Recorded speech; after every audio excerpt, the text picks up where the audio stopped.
today's episode of PJ and the Beard, we're simply going to tell you a gear story. And the Beard's going to tell you about the gear.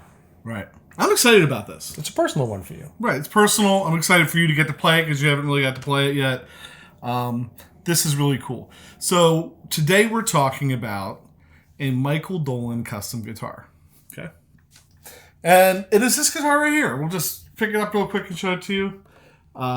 This lovely hippie sandwich. Right. So we've been trying to think about how to do this, and I think we'll start with the story. We'll just tell the story of how you two first met. Yeah. So we did a field trip to Ray's house. Every time I'm in Ray's basement, this guitar catches my eye. And during that field trip, this guitar was there, but it wasn't the first time I've seen it. I saw it going back 15, 20 years ago. I'm not sure how long it's been since the first time I was at Ray's, but the first time I was there, the guitar was there, saw it, really liked it. He jokes because he thinks it reminds me of Jerry, and it does because Michael Dolan custom guitar. Michael Dolan worked for Olympic around the same time, that Doug Irwin was working there and those guys were working there. He talks a little bit about that in an interview we did with him, which is coming soon. Talk more about that in a second. So, that's where we met. Ray tells me, made for an art gallery. And you can see, not hard to believe. Not hard to believe. So, we get the guitar, and you might know about that if you saw the Trade Saturday video I did on it a while back. I get the guitar, and start diving in. I say to Pat, hey, let's try and get a hold of Michael Dolan and find out more about it. And so we did. And he sat down with an interview, and lucky for us, found his notes on this guitar, and right off the bat kind of surprised us with some more information about the guitar itself. Right. We'll play a little clip of that right here. So, I guess the big surprise is that was number 4. And I built it in 1977, late in 1977. Oh, wow. So that's a very early Dolan guitar. All right, so that's Michael Dolan surprising us with the fact that this is serial number 1004. It's the 4th guitar he made after going out on his own. And it was made in 1977. So in 1977, Michael Dolan sells this guitar through a consignment store called Bananas at Large. Bananas at Large sells it to a consignment shop. Or a museum. A museum. Yeah. Sells it to a museum. The woman at the museum was so excited about it, I guess, that she got in touch with Michael Dolan to find out more about it after she bought it from the museum. Then the lady that bought it got in touch with me and told me she had an art gallery and that's where it was going to go hang. Somewhere between the time she bought it at Bananas at Large and when Ray got it, it ended up at Rumpleseat Music in New York. In California, in an art gallery. Somehow it made its way to the East Coast, and I bought it from Elliot Michael at Rumpleseat Music. So somehow gets across the country. Ray buys it, Rumpleseat Music, and he has it for a while. Interesting, ironic, irrelevant fact, Ray owned a company, I kid you not, called Santana Banana that sold bananas. So the history of this guitar, as you can see, is just absolutely bananas. Bananas. Yes, it's bananas. And so it comes to me from Ray. Yep. Ray had reached out to Michael Dolan to find out more about it. Of course, I reach out to Michael Dolan to find out more about it. And finally, I guess we convinced him to pull those notes out. So we know some. Let's talk about the specs. We'll start with the neck. Neck through body. And you have this piece of koa with purple heart and some maple laminates in there for the neck. The core of the guitar, so if you look at it, and Michael calls this a hippie sandwich, right? The core of the guitar is walnut and koa, some maple laminates. Top and back, maple, spalted maple, and figured, which is, he said, kind of odd to find both of those things happening in the same piece of wood. All right. Mother of pearl. Yeah, mother of pearl. Inlays. Brass nut, brass saddle.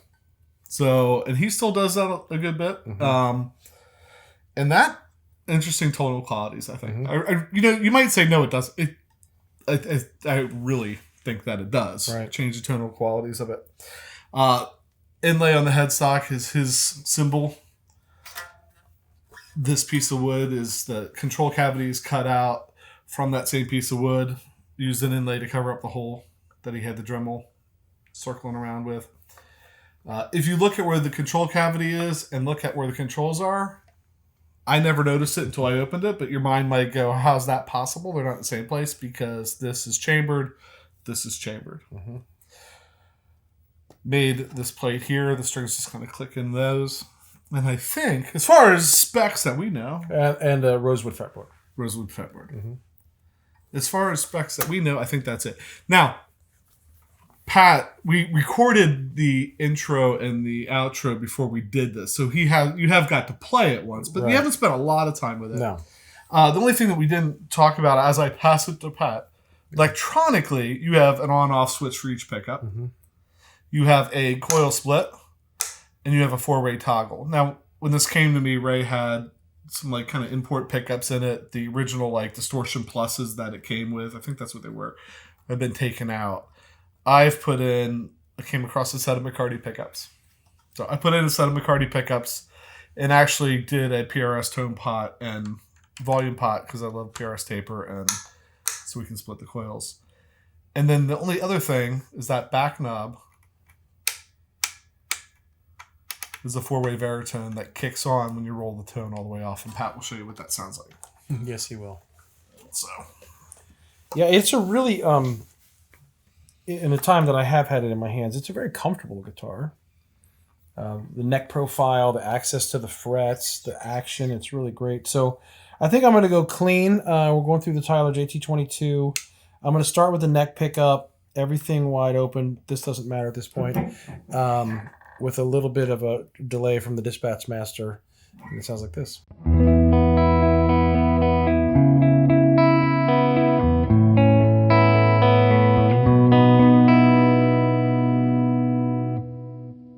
Both.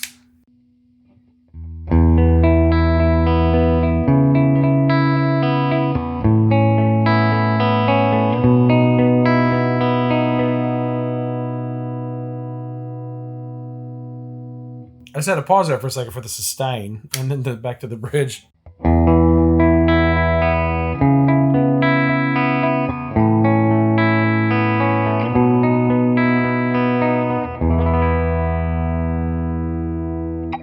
Go back up to the neck and split, still tone wide open.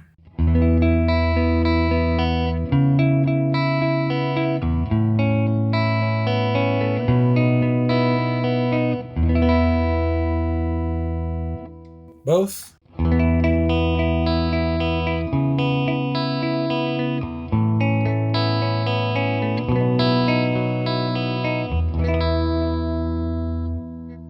Bridge.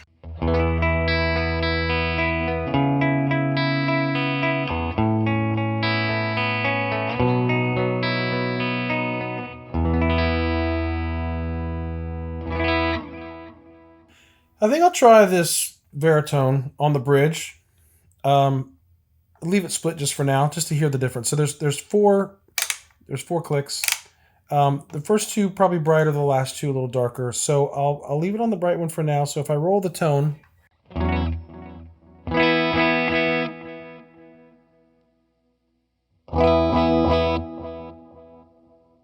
now I'm into the varitone.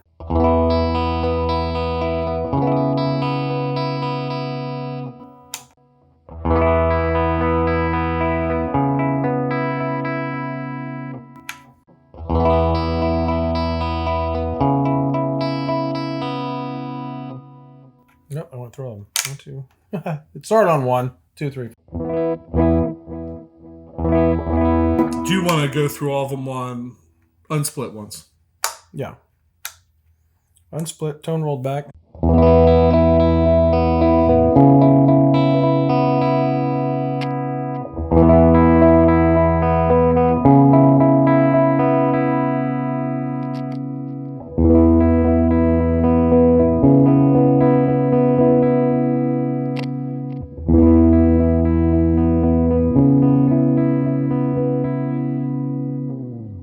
make a comment here. Those last two, you're like, man, how would you use those? When would you use those? Because they're pretty dark, right? They're pretty, I'd say, muffled, right?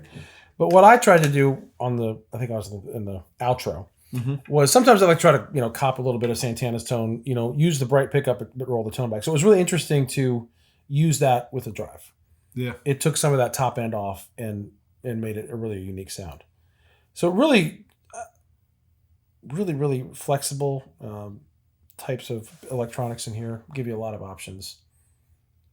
And I don't think people get in like tone woods and all that, and some on electrics, maybe they don't matter, whatever. But there's something going on. Like, I have 3 guitars and McCarty pickups and 3 other guitars and McCarty pickups and none of them sound like that guitar. Right. There's something going on. There's like a kind of a high-end bell-like kind of ring to it sometimes that I wonder if it's not maybe the brass saddles and the brass nut. But there's something happening there. Yeah, there's so many different... This is so different than anything else because of the hippie sandwich, because of some of the options in electronics, because of the nut. It's hard to say, but it's... There's a thing. Yeah, I don't know if I want to quote, Tim from Hampstead and say that it's lovely or just say that it's just magical and mysterious. Like, it's just... There's a thing. Michael Dolan put a little mojo in this thing, that's for sure. Man, I mean, it's fantastic. When I play it live, it just... It's a head turner. I can't put it down lately. Yeah, it's really great. This is my real first experience with it tonight, and it's really... I wish I would have played it a little bit more before we interviewed him. Of course. And we're not like necessarily into the dressy guitars. We have several PRSs, not one bird on our PRS.